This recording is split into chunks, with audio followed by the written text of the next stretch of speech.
This is going to be an introduction to masking, the non-luma masking.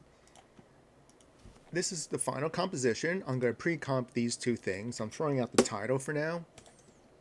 It's always saved up here in project. I'm going to pre-compose these two layers into just something called space scene, making sure to move all my attributes on the inside. So this is my space scene.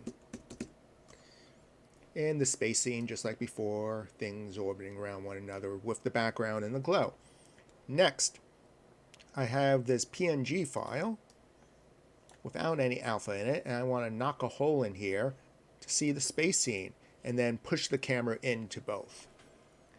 To do that, select the object. When you select an object, which is selecting a layer, and then you use the shape tool, and I'm going to use a circular shape for now, this shape tool turns into a masking tool.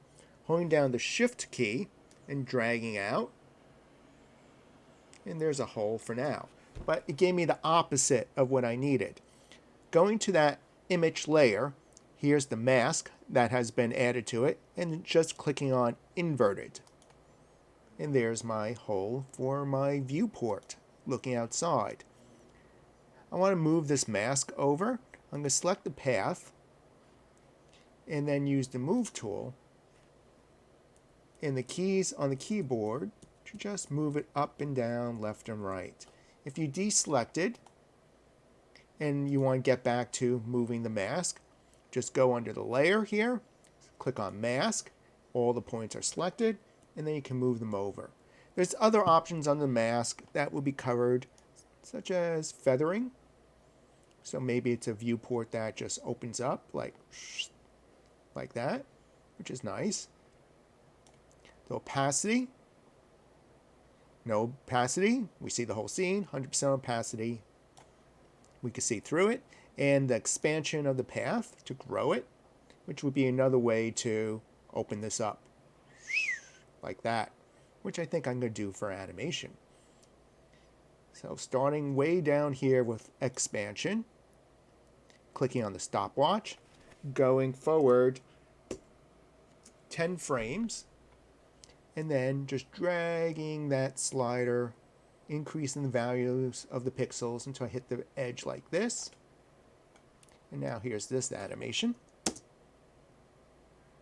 And now we have a viewport in space. To push in, I'm going to create a null object. So right click, new, null object. Null object has what it says. It has nothing in it. It's used as a placeholder, something to grip the other layers onto. If I press the S key, there's scaling, but scaling around 0, gives you this artificial nothingness, but that's okay. I'm going to select these two layers and pick whip them to the null object, like that. And now under the null object, at frame, let's say here is where it'll start pushing in. So this is where our camera push-in starts, and then I'll go another 20 frames out. That was Control, Shift, and the right arrow twice, and I'll increase the scale. That's our start.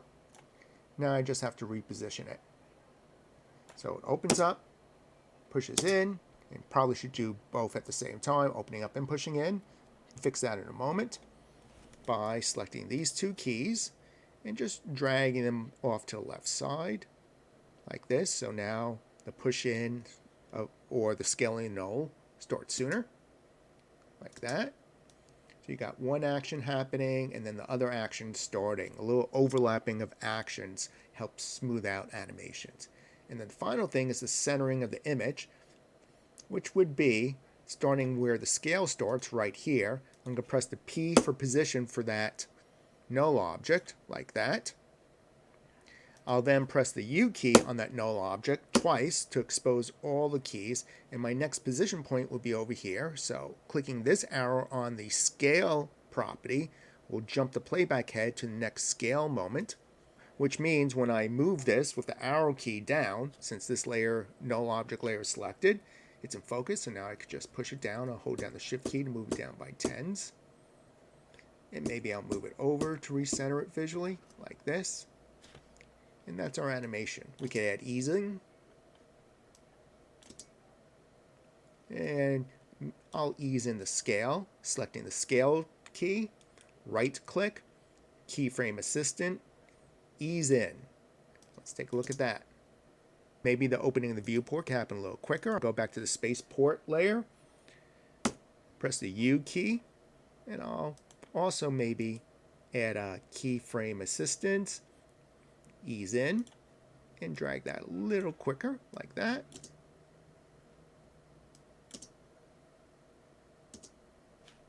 And there's our space moment. If you don't like your mask anymore, no problem. Select the mask right here and then press the delete key.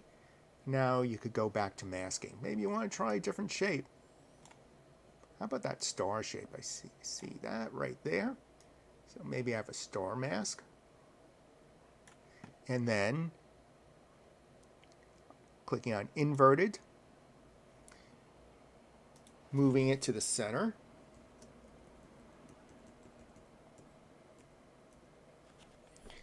And also doing expansion on it. Opening it up like this. Clicking on expansion. Dragging it way down like this. Going forward a few frames. That's 10 frames. And it opens up.